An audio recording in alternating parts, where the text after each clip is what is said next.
Welcome back to my channel. एक new recipe के साथ मैं आप सबको वेलकम करती हूँ। आज मैं आपके साथ शेयर करूँगी खीरे के साथ बनने वाले चटनी सलाद की रेसिपी।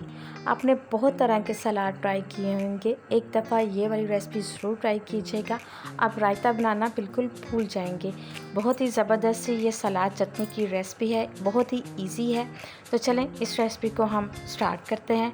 गर्मियों का सीज़न स्टार्ट होते ही हर घर में सलाद और चटनियाँ बनाई जाती हैं, लेकिन आज बहुत ही डिफरेंट तरीके से आपको सलाद की चटनी बनाना बताऊंगी।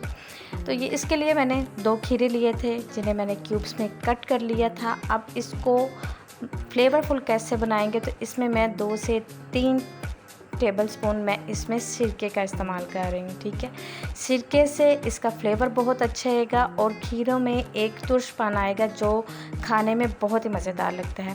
तो अच्छी तरह से हम इसको मिक्स करेंगे और तकरीबन 5 मिनट के लिए हम इसको कवर कर देंगे ताकि खीरा भी अपना पानी रिलीज़ कर दे।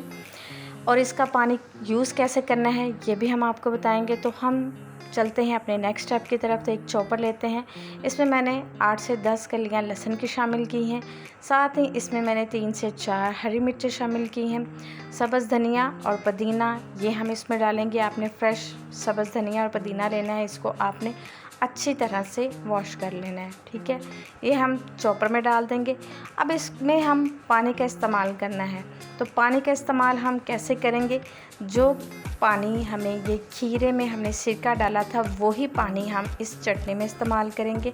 हमने इसको बिल्कुल भी वेस्ट नहीं करना। बहुत ही ज़बरदस्त ये चटनी जो है वो बनेगी। ये पानी देखिए मैंने इसमें से निकाल लिया है। अब ये सारा पानी हम इसमें डाल देंगे और एक इसकी ज़बरदस्त सी हम चटनी बनाएंगे। 1 टीस्पून हम इसमें नमक ऐड कर देंगे। नमक अपने टेस्ट के मुताबिक कम या ज़्यादा कर सकते हैं।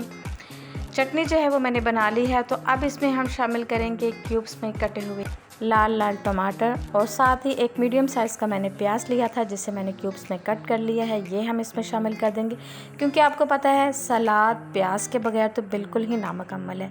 गर्मियों में ये चटनी सलाद आप ज़रूर बना के खाइएगा, इससे वेट लॉस होता है और आपकी हेल्थ के लिए बहुत अच्छा है। अब इसमें हमने जो चटनी तैयार की थी हम वो इसमें शामिल कर देंगे और इसमें हम कोई भी फ्लेवर कोई भी चीज़ हम इसमें ऐड नहीं करेंगे, ना चाट मसाला ना काली मिर्च, कोई भी चीज़ इसमें हम यूज़ बिल्कुल नहीं करेंगे। लीजिए मज़ेदार से हमारी सलाद चटनी की रेसिपी जो है वो बन के तैयार होगी। ये झटपट से तैयार होने वाला ये सलाद था। आप इसको बिरयानी के साथ, दाल के साथ, चावल के साथ जैसे चाहें आप इसको ट्राई करें। अगर आपको ये मेरी रेसिपी अच्छी लगी हो तो लाइक ज़रूर कीजिएगा। चैनल पर नए हैं तो जनाब चैनल को तो ज़रूर सब्सक्राइब कीजिएगा। कमेंट सेक्शन में बताइएगा कि आपको ये रेसिपी कैसी लगी। मिलते हैं एक और नई वीडियो के साथ। अपना ख्याल रखिएगा, दुआ में याद रखिएगा। ओके जी, अल्लाह हाफिज़।